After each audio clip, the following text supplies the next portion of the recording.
Nations that defied them found credit impossible. Russia resisted Rothschild influence throughout the 1800s. Russia remained economically isolated, unable to industrialize at European pace, until finally borrowing from Rothschild banks in the 1890 seconds. The second bar of the cage was in place. Private families more powerful than nations. Finance without borders. Profit from every side of every conflict. Now, let's look at the third architect. New York, 1869. John Pierpont Morgan was 32 years old. Young Morgan had been groomed from birth for financial power. He attended boarding schools in Switzerland. He studied mathematics in Germany. He understood that the future of finance was not in Europe, it was in America. And America had no central bank. This was both a problem and an opportunity. America had rejected central banking twice. The first Bank of the United States lost its charter in 1811.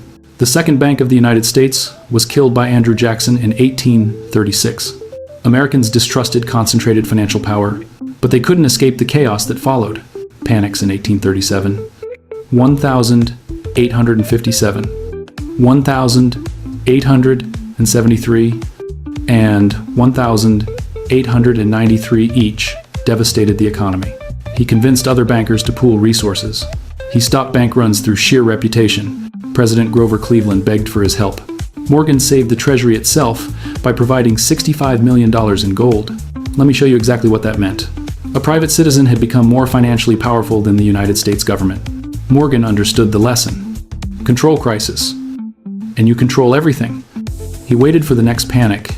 In 1907, it came.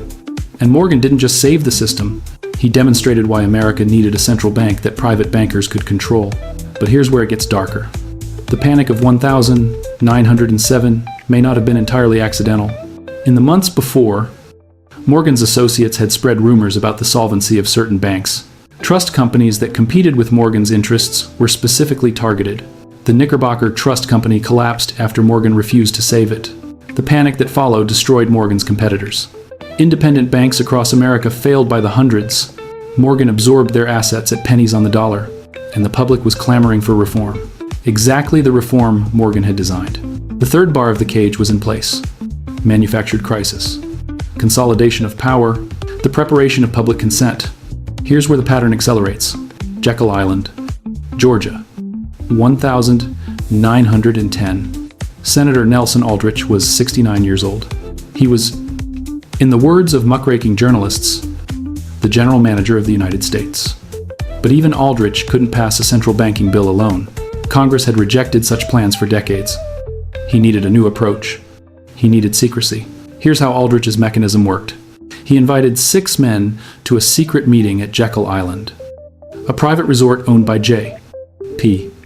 Morgan, Henry Davison, a Morgan partner, Benjamin Strong, a Morgan banker who would become the first Fed chairman, Frank Vanderlip, president of National City Bank, controlled by Rockefeller, Paul Warburg, partner at Kuhn, Loeb and Company, representing European banking interests, A.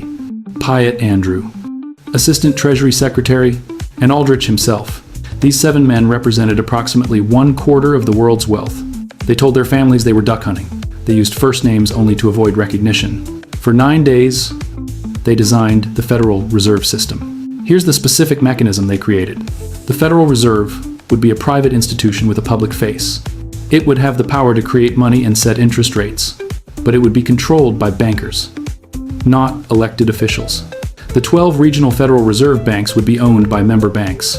The profits would go to private shareholders. The debts would belong to the American public. But here's what nobody explains. The Federal Reserve Act was written by the very bankers it was supposed to regulate. Paul Warburg later admitted in Senate testimony that he had written significant portions of the bill. The fox had designed the henhouse. Within 6 years of the Fed's creation in 1913, America entered World War I.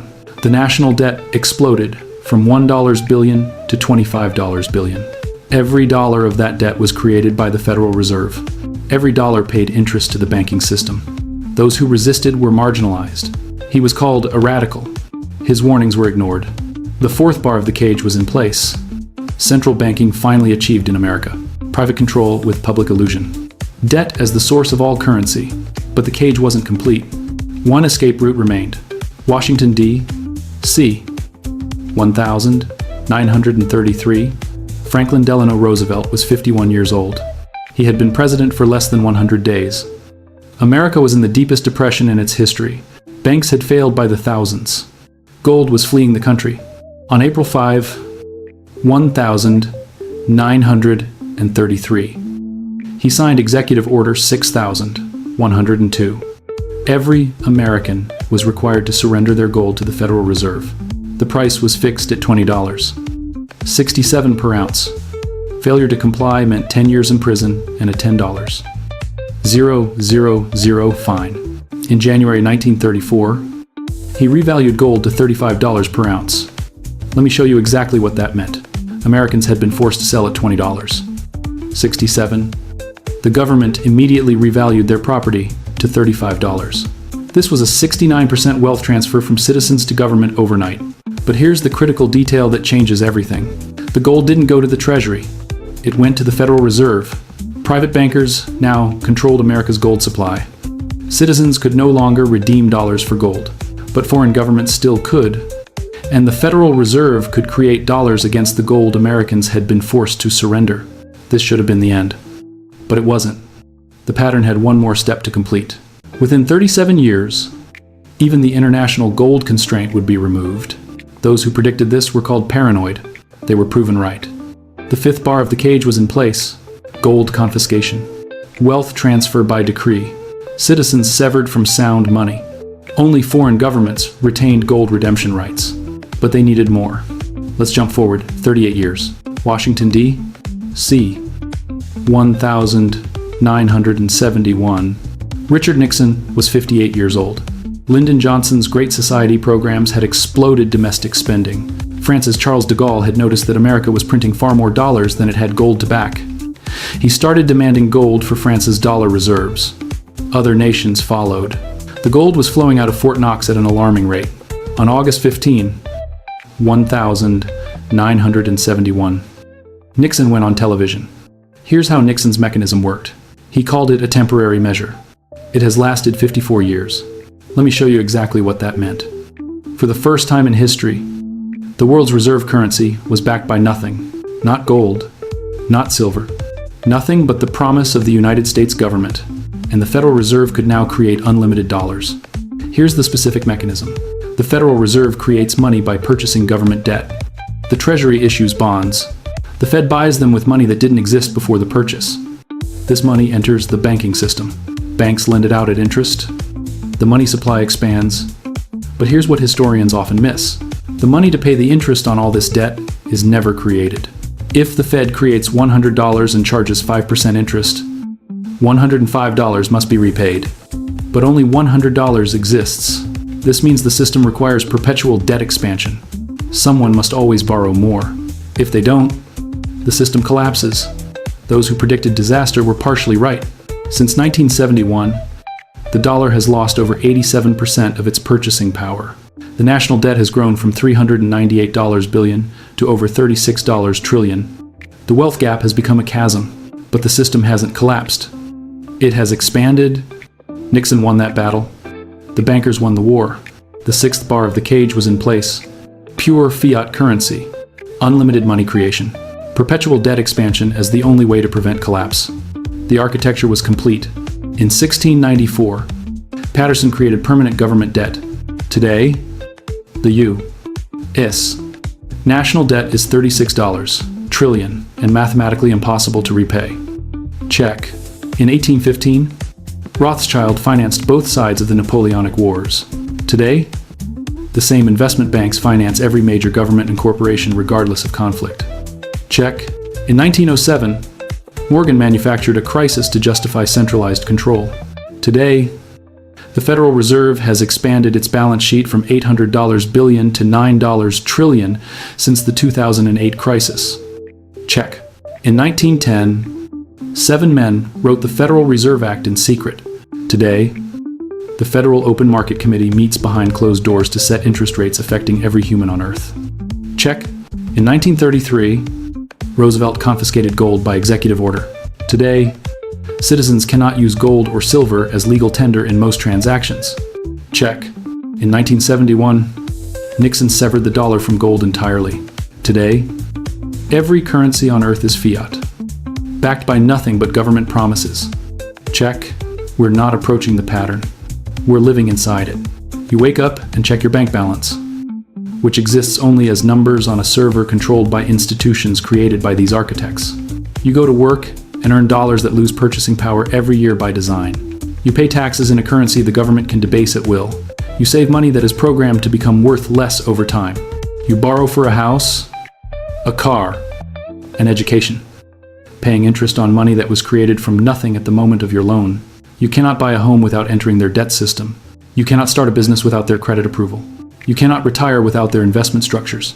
You cannot even die without your estate flowing through their legal frameworks. Every dollar you earn flows through the Federal Reserve System. Every transaction you make is denominated in their currency. Every asset you own is priced in their units, and you cannot escape it. 6 architects, 111 years. One cage, Patterson created permanent debt. Rothschild made it international. Morgan made it too big to fail. Aldrich made it American. Roosevelt confiscated the escape route. Nixon made it permanent. Each piece built on the last. Each piece made escape harder. Together, they created architecture you were never meant to see. They won't teach you this. They'll teach you that the Federal Reserve exists to stabilize the economy. That central banking prevents panics. That leaving the gold standard was necessary, modernization. That the national debt doesn't matter because we owe it to ourselves. But the architects knew better. Mayor Amschel Rothschild allegedly said, "Give me control of a nation's money, and I care not who makes its laws." Woodrow Wilson, who signed the Federal Reserve Act, wrote in 1916 that a great industrial nation is controlled by its system of credit.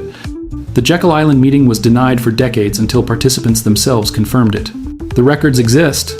The Federal Reserve Act is public law. The ownership structure of the Federal Reserve banks is documented. You cannot vote your way out. You cannot earn your way out in their currency. You cannot save your way out when they control what your savings are worth. But you can see it, and seeing it changes everything. The cage has no door, but now you can see the bars. In 1910, a 53-year-old senator from Rhode Island boarded a private rail car in New Jersey with 6 other men. They told their families they were going duck hunting. They used first names only. They traveled to a private island off the coast of Georgia, owned by J. P. Morgan.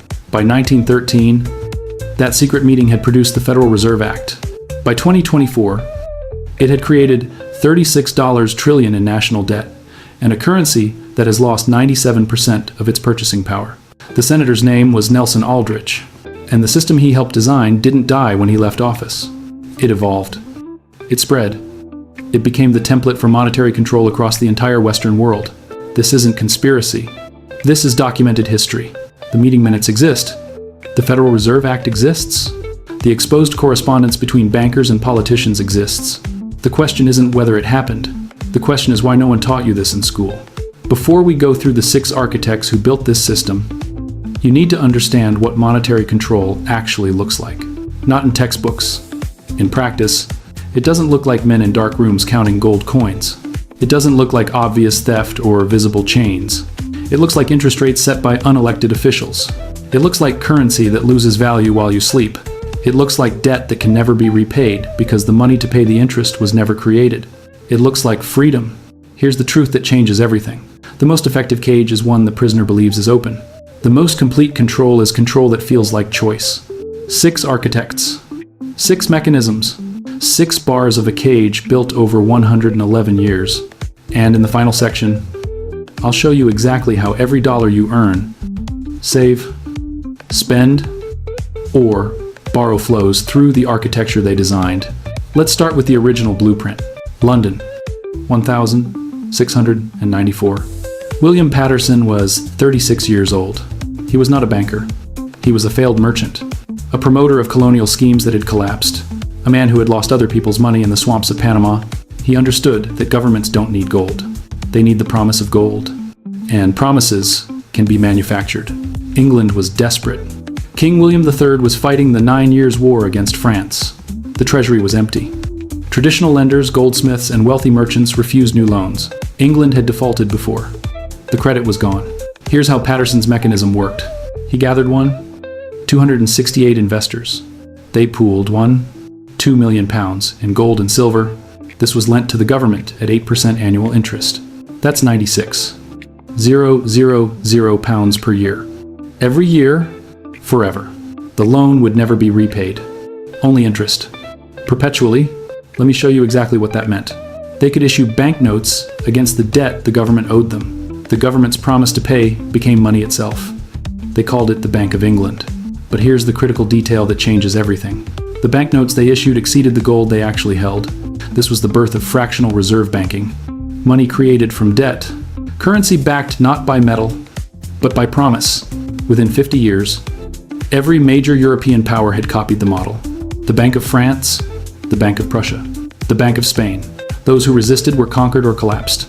The Dutch Republic, which had dominated global finance through honest trade, was overtaken. The Spanish Empire, drowning in actual gold from the Americas, fell into decline, while England, creating money from nothing, rose to rule the world. Patterson won the battle. He also won the war. The first bar of the cage was in place. Permanent debt, interest, forever. Currency from promises. But they needed more. Let's jump forward 119 years. Frankfurt, 1744. Mayor Amschel Rothschild was born in the Jewish ghetto called Judengasse. By law, Jews could not own land, join guilds, or walk on certain streets. They could do one thing: lend money. He started as a coin dealer. He cultivated Prince William of Hesse, handling his wealth. When Napoleon's armies swept across Europe, Rothschild saw opportunity where others saw chaos. Here's how Rothschild's mechanism worked. He placed his 5 sons in 5 cities: Amschel in Frankfurt, Solomon in Vienna, Kalman in Naples. For the first time in history, a private family had a financial network that spanned nations. They could move money faster than armies. They could communicate faster than governments. They could profit from both sides of any war. Here's the specific mechanism. When England needed to fund Wellington's army against Napoleon, Nathan Rothschild arranged the financing. He smuggled gold across the English Channel. He converted currencies at premium rates. He bought British government bonds at discount prices. When Wellington won at Waterloo in 1815, Nathan knew before the British government did. His couriers were faster. He bought more bonds while prices were still low. When the news broke, he made a fortune estimated at 40 million pounds. But here's what historians often miss. The Rothschilds didn't just profit from governments. They became essential to them. By 1825, they were financing the Bank of England itself. By 1875, they had arranged the purchase of the Suez Canal for the British government. They had become the shadow treasury of empires. Within one generation, every major European loan required Rothschild approval.